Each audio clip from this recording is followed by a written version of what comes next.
Data statistik didapat dari Kementerian Perdagangan dan juga dari Kementerian Perindustrian bahwa 80% bahan baku industri nasional Indonesia importnya dari Tiongkok. Satu lagi, kalau trading, beli barang jadi untuk dijual lagi, ternyata 70% juga barangnya dibelinya dari Tiongkok. Kita perjelas, bahan baku industri artinya bahan setengah jadi. Kalau trading itu bahan jadi utuh tinggal jual. Sedangkan kalau Indonesia ekspor keluar itu bahan mentah alam ke Tiongkok yang dibikin setengah jadi oleh Tiongkok, lalu diimpor balik ke Indonesia sebagai bahan baku industri atau barang jadi. Bahan baku tadi yang balik itu 50%-nya dari 80% bahan baku industri. Kita diputer-puter barang sendiri sesungguhnya. Tiongkok untung di tengahnya. Hebat Tiongkok. Ini negara tetangga kita ini bernegaranya kok kayak provinsi jadinya ya. Apa Tiongkok segitu hebatnya? Atau negara tetangga segitu lemahnya bernegaranya, terlalu urusin politik dalam negeri sehingga ekonominya dibuat dalam tanda petik bergantung dengan Tiongkok. Nggak heran transaksinya pakai yuan.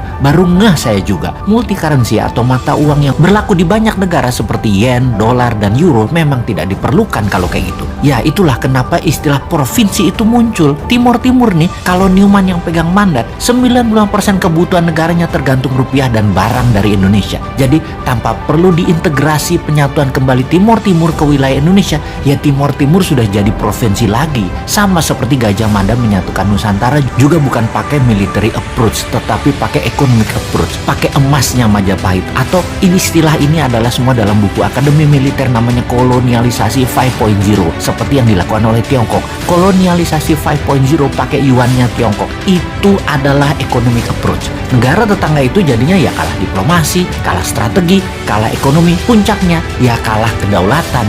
Hal ini tanpa perlu menurunkan bendera merah putih diganti dengan merah bintangnya. Ya sudah takluk jadi provinsi juga. Jadi apa kata Beijing deh seakan-akan. Tapi sekali lagi, untung masyarakatnya dibuat apatis nasionalismenya.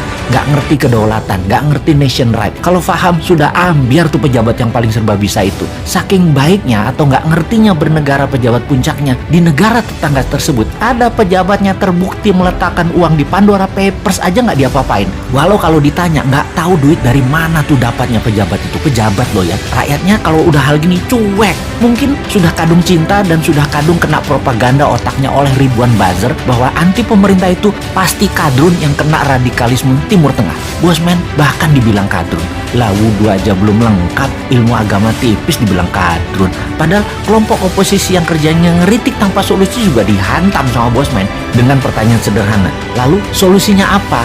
Kepada para oposisi. Kalau solusinya hanya ganti pejabat, ganti pemimpin, sama aja nanti. Pasti bingung juga dan hutang lagi ketika penggantinya baru pejabat dari sisi oposisi. Sama pasti. Jadi bagaimana mengembalikan kedaulatan bernegara tanpa bergantung kepada satu negara yang saat ini menjadikan negara tetangga provinsinya Tiongkok. Secara terselubung, ya terus dibungkus rapih dengan kebinekaan saat ini. Sahabat, buka pikiran putra-putri bangsa Indonesia dengan melihat dunia. Mereka kita buat tinggal di Eropa, tinggal di Amerika Utara, tinggal di Amerika Selatan, di Asia dan negara Asia Timur. 5 tahun pertama minimum mereka tinggal 2 tahun untuk ambil kursus apa saja. Juga ambil ilmu kekinian di berbagai belahan dunia. Kirim 10 juta putra-putri terbaik untuk mendapatkan ilmu, mendapatkan jaringan dan pengalaman hidup di berbagai negara yang ekonominya lebih maju dari Indonesia. Di tanah air, sekolah ubah kurikulumnya. Bukan 6 tahun SD, 3 tahun SMP, 3 tahun SMA, total 12 tahun, tapi ubah hanya 10 tahun. Nggak ada yang namanya SD, SMP, SMA. Yang ada hanya sekolah pratama atau primary school,